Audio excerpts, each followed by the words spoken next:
going to project it, they need to know very clearly that we are projecting Absolutely. Maybe I would even go to a step further and say maybe if there is a possibility of flagging something through the technologies to say this is a comment intended. So whenever it comes through, but it had been flagged, it's meant to be input, to be read.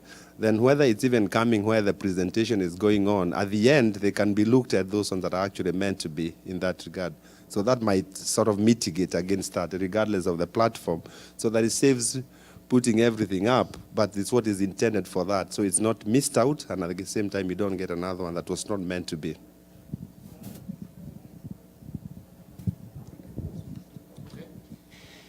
I'm thinking whether we should maybe cut this discussion in order to continue it later, just for the sake of provoking diverse views in form of debate. Because I think, and I know that they've been preparing very well for that, and I know, and I'm sure you will enjoy this, and I hope you'll be able to even better reflect on the issues. So, okay, for the next some 20 or something minutes, we'll do the following thing. We're going into kind of a modified Oxford-type debate, where we have two teams, two ladies on my left, and a team on my right, a mixed team on my right. They will reflect on the following motion. And the motion says, as a general rule, excluding closed meetings or special circumstances, online participants should have equal footing with in-situ participants in open conferences and meetings. On my right, we have Raquel Gatto from ISOC, and we have Angelique del Castillo from Suriname government. Two of them will try to fight in favor of this motion. To my right, I have Ginger Pak from Diplo, and I have Slobodan Markovic from the Serbian CCTLD, Renic, who are going to try to combat against that. And I'm sure it's going to be quite an interesting debate. The timeline is the following. We'll have firstly 3 minutes of each team with a setting inputs. Then we're going to have 2 minutes by each team rebuff. Then we're going to ask you, the participants over there and in the online space, to provoke them with questions. And then in the last round, each team will again have 2 minutes to respond and conclude in some way. After that, we want you to actually vote which team in favor or against of this motion you think won the debate, based explicitly on the arguments they raised. So that's the point, right? Not the people, if you like them or not, the arguments. I will read once again the motion, and then I think we can start.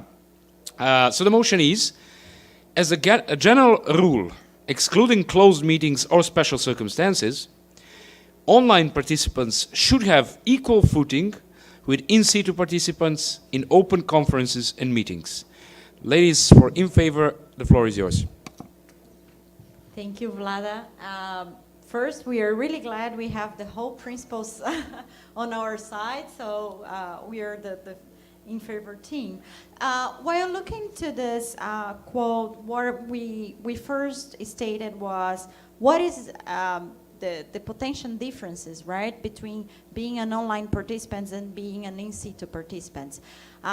We gather a couple of them. For example, the visibility, we can see each other, we can have this face-to-face interaction, and also we can easily raise our hands and make comments. So I think taking those two into account, what we look for to defend in favor is, for a full interactions, you need to break some barriers, and you need to be more inclusive, and you do need to consider this change of culture while you are leading a sessions, while you are preparing the event itself, and in advance. So you wanna? Yes, I think what we're saying actually is, as we are standing at the gate every morning in the sun, waiting to enter, there is also these people sitting at the virtual gate, waiting for us to start. They've prepared just as well. And knowing the challenges we face as a community globally and in our countries, we need everybody at the table. And when we say that, we have to mean it. And when we mean it, that means that their voice, their participation needs to have the same quality, the same possibilities that we have who are here. That means that they have to be available, they have to be able to speak, to be heard, to talk, to react to anything we say here. The only thing they'll miss is the chocolate cookie, but we miss the way that they can get up and get anything they wish. You know, so what we are saying is if we mean it with democracy, if we mean it that we want the developing countries at the table, the ones who lack the money to come here, the ones who lack the funding to travel, the ones who are in the situation where they have to fight for access, and once they have access, they need to make good use of it. If we mean that, then we have to give them the same place, the same rights, the same possibilities as those of us who are fortunate enough to be here. We have half a minute more if you wish.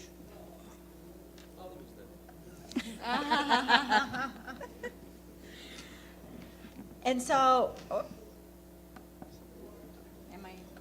okay, so I'm losing my half minutes. If there is a way, if there is a will, there is a way. So don't come with technology issues, with with costs. All of this we can tackle, we can follow, we can find, technology will follow, and we will even increase. We do have now the video, the Twitter, and all the chats that we are talking about. So just consider while we are talking about equal footing, if we mean it, we can do it. Thank you. Sharp on time. Okay, the floor. The floor to the other side. Your 3 minutes starts now. Thank you very much. First, I want you to just think for a moment, when you think online, what's the second word that comes into your mind? Think of a 16-year-old, a 15-year-old, and the majority of the people who are online, the next word is going to be gaming. So online gaming is the quintessential. That is what we're thinking of when we're thinking. Online gaming is online. It's what pushed and moved. And unfortunately, I don't think you can see this. But when they just had the online gaming championships in Berlin last week for League of Legends, they did it in person. They had online gaming championships in a stadium with 70,000 viewers in person. They put up their screens, they had the players in the middle of the room, and they had everyone there cheering them on. A massive stadium watching the online gaming. Now, if that's not a clear and positive indication that we are not virtual people, we are real in-person people, we want to be virtual people. Online education, okay, I mean, you're in a classroom. You need to be on equal footing. Webinars are designed for that, that works, but we're talking about changing the whole structure of a meeting. I went 2 days in an airplane. I spent a lot of money. I prepared. I had to find people to take my place at home and my job. I made big sacrifices to be here. And I should have priority to cover my expenses. I worked hard. Then I'm dealing with people who are breaking the system. Before we had these online transcripts, we could negotiate openly, we could talk, we could say what we thought. This is what I think, we could brainstorm. Now we've got these transcripts that are searchable, so things can be taken out of context and thrown in my face. It has totally changed the concept of negotiation and my ability to express my opinion freely in a meeting. 30 seconds. Your turn. 30 seconds. Is this? Okay. Okay. So, Vlada, please stop the counter because I have to make a very short disclaimer. Now, I am a MAG member, and Ginger is also, and have participated over the course of this year in putting together the program of this wonderful event. But I also like to get my hands dirty. And so I have, for the past 3 days, have been supporting remote participation in the main session hall right across this room. And I also been dealing with remote participation in many other events. So my observations are based on real experiences. Now, it's obvious that being against remote participation is not my natural position, but I have to do it. Vlada made me do it. So please take the following with a grain of salt. So, okay, Vlada, you can start the counter. So point number 1, session organizers take remote participation only as an afterthought. They don't have a remote participation in mind when they plan their workshops and other events. They don't work out the manner for including the remote participation in the debate. So, and also the chair forgets to check if someone is actually on the remote participation queue. Even worse, designated remote moderators sometimes don't even show up. So when the chair recognizes that there is a remote participation in the queue, the discussion is often moved on, making the intervention significantly less relevant. And also event organizers take remote participation only as an afterthought. So in closing, remote participation, if it's not integrated properly, it just doesn't make sense. So let us not fool anyone that we are including anyone on an equal footing. Thank you. Okay, we go for 2 minutes rounds for each team to rebuff, and then you folks get ready for some nice questions. Okay, your 2 minutes, start. Okay, thank you. So I must disagree with Ginger first, because it's not with the case, which is very interesting. It's not about the physical presence, but being a person and being fully wanting to be fully integrated into the activity and into the society. And we must remember, like, we're building this here for a people-centered information society. And that's all about having online or offline. It's about the interaction and the power and the action for a democratic and just and fair debate. And about the, here you go. So the interaction is, works both ways. On the minimum participation for the team, you said it all. You were in favor, so I don't need to defend it.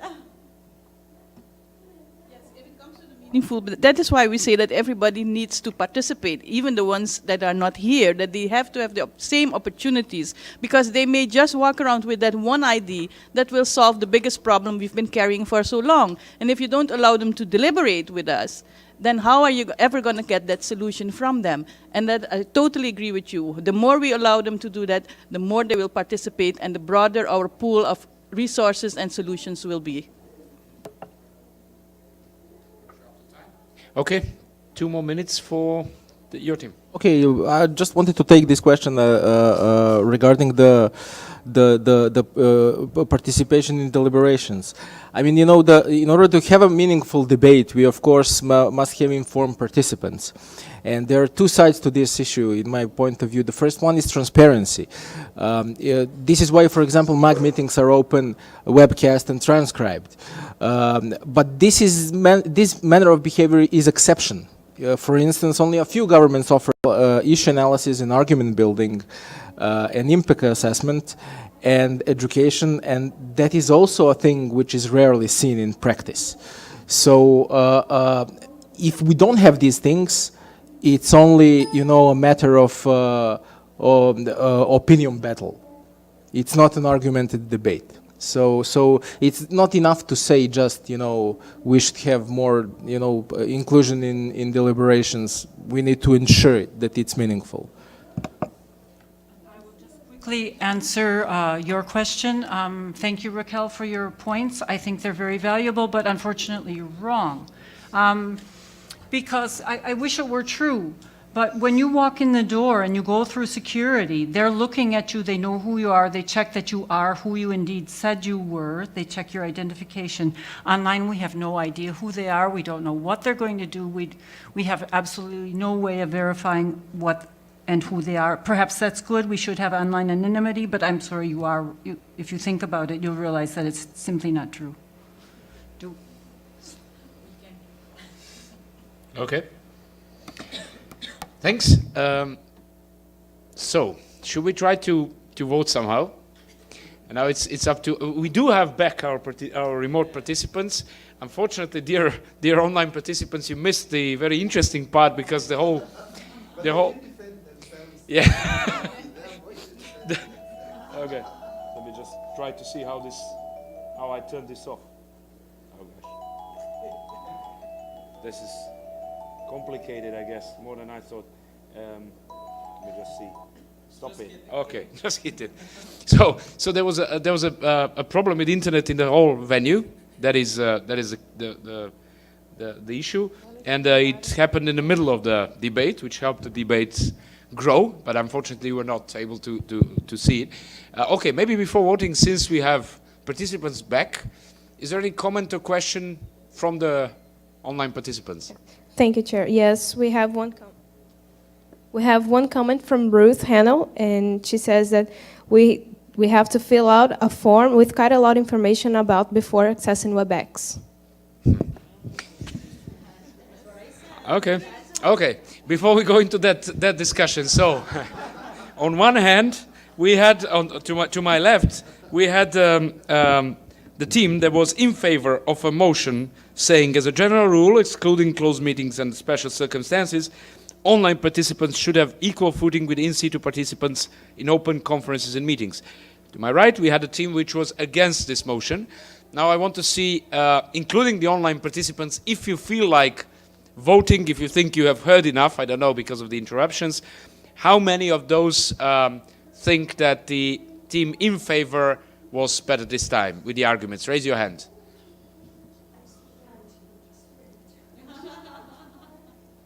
Is there any comment from the online participants? Anyone voting?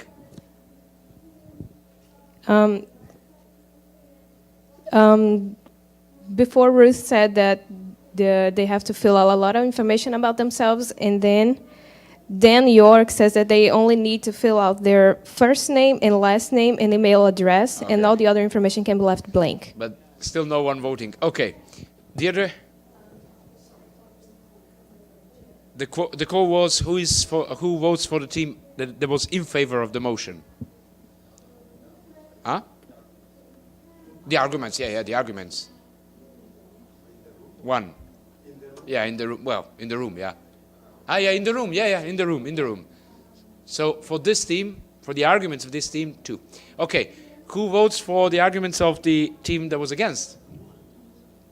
2. Abstained. Okay, so we have an. He was waiting to see how it's gonna go. Okay, that shows that we still have to work a lot on that, huh? But I think we can actually open up we have another maybe 10 minutes of discussion. Now based on this, of course, I encourage you to come up with the comments on any kind of reflection on the debate itself and the arguments, but also how do we go ahead? So if we have this set of principles, which is, I find it quite good, it can be improved, of course, always. How do we put it in power?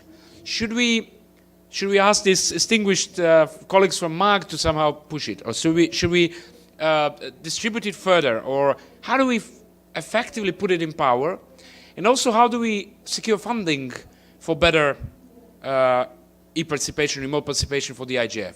That means the training, the capacity building, the facilities, basically what you mentioned at the beginning, going beyond understanding e-participation as technology and understanding as part of the process. Any reflections? I'll start with you and then I'll go back to the panelists and debaters. Deirdre. Now, since the transcriptions are back, you can again introduce yourself. Deirdre Williams from St Lucia. I've done this online, and you left out a question. How do you make sure it doesn't break down? Because if you're online and it suddenly disappears, it's absolutely dreadful. Thanks. Any one of you? Any reflections on the arguments also? I mean, that's a good time now. No, I mean the debate and the arguments of the debate.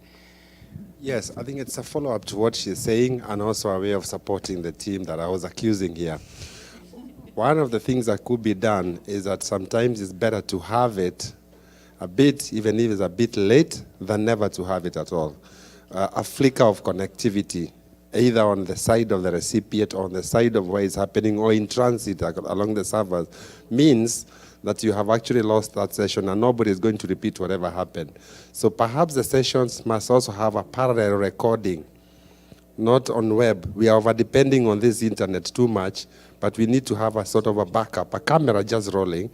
And in the event that somebody needs to play back that recording, then that can be used as a backup. That also mitigates against the sort of accusations I was just framing, so that there's still that information that one can access a bit later, but not miss out completely. And then a practical question, probably Slava, for you. The servers that are hosting WebEx now are here in the venue. Why I'm asking, because if they're here, that means that even the room would be closed, the online room would be closed, they couldn't continue chatting among themselves. No, it's a cloud service. Actually. It's cloud service. It's a cloud service. So the room remained open. Yeah, the room remained open. They could chat between themselves, but we couldn't see Okay. anything. So they had their own parallel session, and we had our own parallel session. Two disconnected worlds. Okay. Any one of you want to reflect on the debate, or simply how do we go ahead? Well, you know, the internet and the computing is not a reliable thing. I mean, you know, it's electronic. It breaks, and that's why we have, you know, redundant connections. That's why we have storages. That's why we have all other means of, you know, having data backed up and redundant, and, you know, readily available in case of disasters. And we do it because this is important to us. You know, this data is important to us. That's why we do it. So I guess the same thing goes with remote participation. I mean, we have to ensure that it's built into our processes grounds up. And, you know, when one thing failed, that the other is going to take over. If we really want it, you know. And I think that we should have this kind of support to remote participation, because these days it's really less and less important where do you live physically. You can work for a living, you know, in such a distant place from the civilization, using the internet. So I mean, why not use the same technology for remote participation? If the President of the United States can stay in touch with his generals using remote participation, for which they paid an enormous amount of money, but it works and it's fail-safe, then I think that we can do it as well. And so, we should. So what do you think where is the gap? Why don't we have it? Okay, funding obviously, but is that the only problem, or how do we get to more funding and more seriously taking this? Funding, and I think, you know, the willingness, the understanding that this is our fundamental need. You know, it is a fundamental need for the Army General to be in direct connection with his, you know, Supreme Commander. So, you know, it's obvious, and it seems natural when you look at it from that point of view. So, yeah. Now, Raquel, you've been one person who was basically together with Ginger from the beginnings of this remote participation working group, and that was, if I recall correctly, 2007 or something like that. So at least 7 years ago, huh? Did we? I mean, we still okay. It's not about the room here. That's not full. I would hope, not because of us, but I would hope that the room should be more crowded when we talk about e-participation. But my feeling, also when I was back in MAG, is that there was not enough seriously taking this issue. As what Slobodan said, not enough willingness. Everyone is like, yes, we need to do it. But then when we really need to do it, it ends up on a couple of handful of people here around helping, doing their best to do something, but that can't work. Any idea how can we move forward? How do we? Yes. So I think, as you said, we might tend to agree on having, on the principles, right? On the importance of having remote participation. But the operational side, how to do it, is usually the lack of follow-up. So just being very, very briefly on my answer, I think we need to showcase more the potential of the remote participation. This changing culture that I was saying for Rio and my in our debate is important. And showcasing the examples we have here, showcases all the other examples that we can have, and making sure that we have the more distributed participation as possible is also important. So as we follow up, it's a progressive work. It's not a one-time deal. And so we've learned also, since you were mentioning, since the beginning, we were learning each IGF, we learn a piece, right? We learn the importance of the remote moderator, we learn the importance of the transcripts, and so on. And so this is a building case, and showcasing that it's an evolution and it's bringing results also is important. So. Adding to that is what you said, kind of not wasting the crisis. When we have these glitches like what happened today, we should probably use it and say, look how this looks like when there is no e-participation. Now, that doesn't mean we should put down the system for that, but still. Deirdre. We miss someone. Yeah. It's like we miss someone in the room. So. Deirdre. Yes. If I may interrupt, because it is related to MAG and the IGF. I mean, it's really in most cases not the case that they don't want or they're not interested. I mean, but more the case of they have 3 million other things which are more pressing to have this event happen at all on their minds. But if the IGF was better funded and better supported, I'm sure that remote participation would be better as well. Thanks. Deirdre, and then there. Deirdre Williams, it seems to me that when you are not here, you have a disability. Your disability is not being here. When you are here, your disability disappears, and for many people, they forget about it because this is a very, very busy 4 days. I think perhaps it's only if you are intimately aware of the periods at which you have this disability that you want to push not to have it on another occasion. And if I may make the parallel, the attendance of people with physical disability at this meeting is inclined to fall into the same sort of space. If you're not in a wheelchair, you forget that maybe you need a special accommodation in the bathroom or something because you're not in a wheelchair. So if you're at the IGF, you don't need remote participation.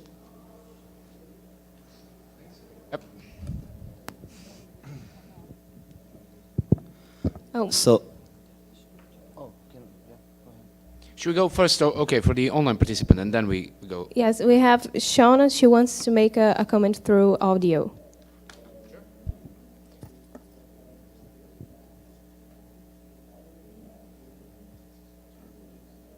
Can you hear me? Yes, thank you. Go ahead. Yeah? Okay. So I wanted to very much agree with what Deirdre just said, which is when you're in person, when you're on site, it's not obvious to you necessarily that there are remote participants or how many there are. And I think that does go back to the point that Ruth made earlier about the IGF having a tweet wall. So it should be really obvious to you right away, not just to the remote participant, but to everybody in the room. Oh, we're disconnected from the internet. The remote participants can't connect. And as it was said earlier, I mean, we are still connected to the WebEx when we disconnect, so we can have our conversation. But if that conversation was on Twitter, was on a tweet wall, and it was, I mean, if you have connectivity, maybe you can't see that in the room, but just to have a sense of, okay, someone's missing. And so, as Deirdre said, it is kind of a disability in that we don't have a corporeal presence in the room. You can't see us put up our hand. We have to wait until somebody who is in the room notices, and then they put up their hand for us. You can't see if we're getting bored or if we would really like to talk about something more. Like, we're really limited in that way. And so I do think having us in the same space as much as possible by having something projected up on the wall is really the only way that you get anywhere close to having equal footing, when you get anywhere close to sort of making it feel like we're actually part of the conversation. And I think connected to that is also looking at different workshop formats that aren't so much a panel at the front of the room and then we're asking questions at the end of the conversation. So if there are discussion questions for the workshop, which there often are, then those discussion questions can be discussed among the participants while the workshop's going on. So if we disconnect, then we can still input to the conversation because we had those discussion questions. Maybe we discuss them on Twitter, and then we input them again too. So I think there are ways to include us better. Thanks a lot. Very, very valuable. Okay, we are coming close to the end. So one final comment and then brief reflections from Ginger.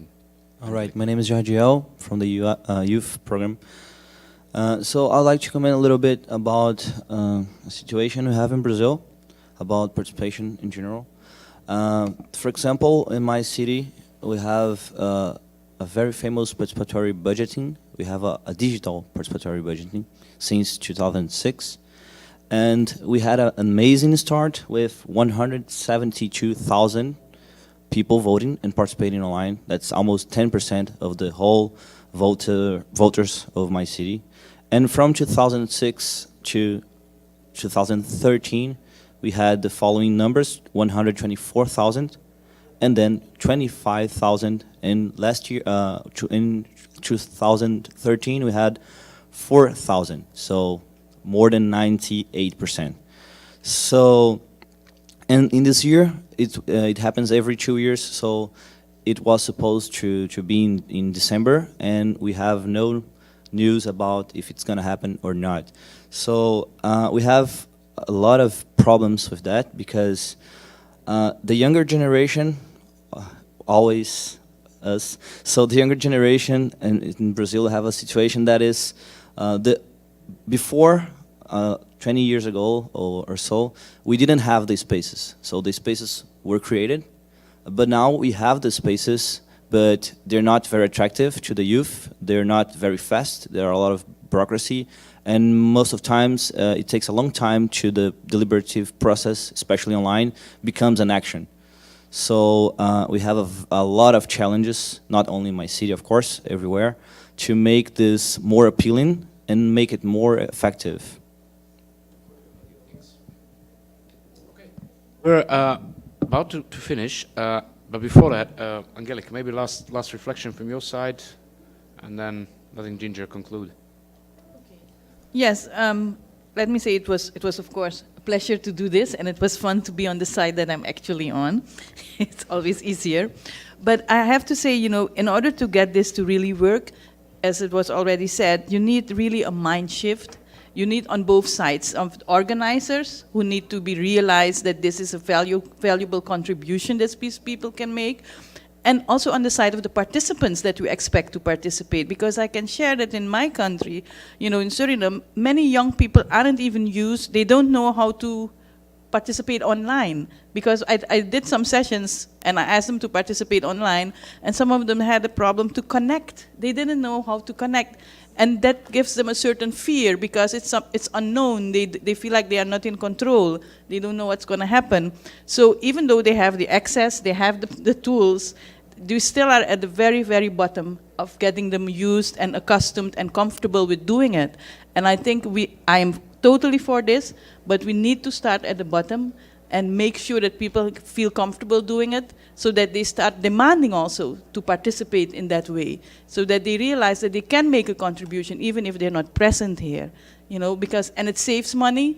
If you have the money to spend, it saves money for governments. You don't need to travel all the time. You can do it online. Because even our governments, I can tell you, our governments, they are not in favor of doing things online. They say they have to be there in person.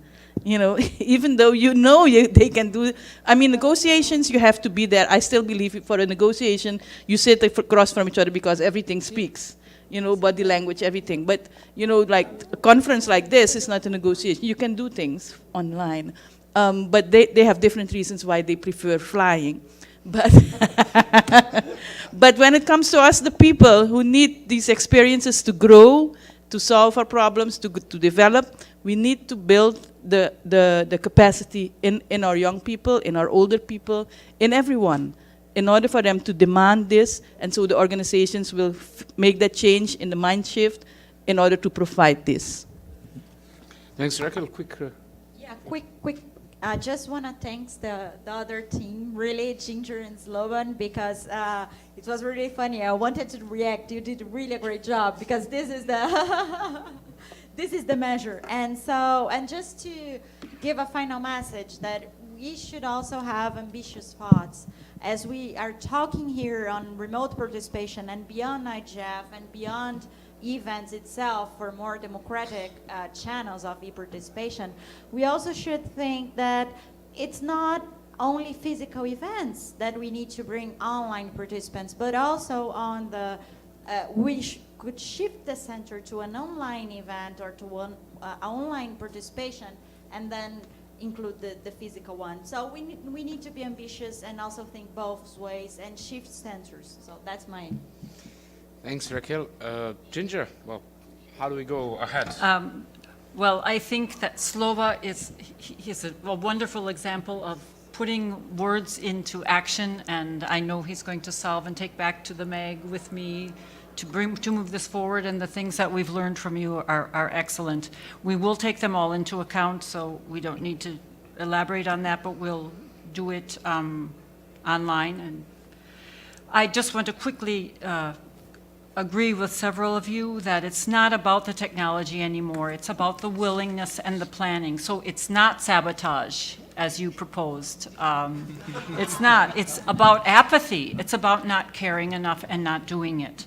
You brought up the cost, and one of the points, if I had had time, that I would have brought up is it's simply not cost effective, because what kind of infrastructure we were required to have a few online participants. So cost effective per person? No, although the cost per person to be here is not cheap. Even though it might not be cost effective per person yet, it is cost effective in concept and inclusion.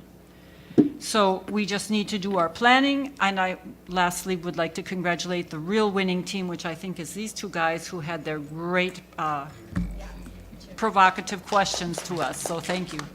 Thank you, Ginger. I don't know, Deirdre, since you did the report, do you want to use a minute just to maybe extract a couple of key words and key messages?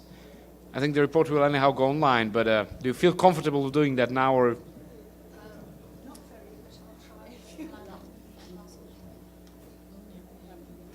Okay. So should we leave it then for the online report? Thanks a lot. I enjoyed very much. I have to tell you that there is also another step that we are doing, which is the Geneva Engage conference about the e-participation in December in Geneva. But it's basically helping Geneva institutions to open up for remote participation so that everyone else can participate in what's happening in Geneva. So join us on that. It's on the sheet. Deirdre? I must tell you that there was a problem for the remote participants. One of them would like to talk further with somebody in the room, and we solved the problem. Yeah, someone just asked to talk to me, and how could you do it? So she handed me the laptop, and now we're kind of networking here. So I guess that's an example. So I guess my point was not that correct. Point taken. Point taken. Yeah. Okay. So cheers, Ruth. Thank you all for coming. I enjoyed immensely. It's probably one of the greatest workshops that I was on this IGF. And thank you all for coming, and also the online participants. And see you around. Thanks. Thank you, guys. Thank you. Now the informal one joined the Diplo booth. Now we have some drinks and snacks. Cheers. Serious? That was fun. That was fun. That was really fun. Thank you. Oh my God. Well, your avatar was absolutely. You will be your avatar.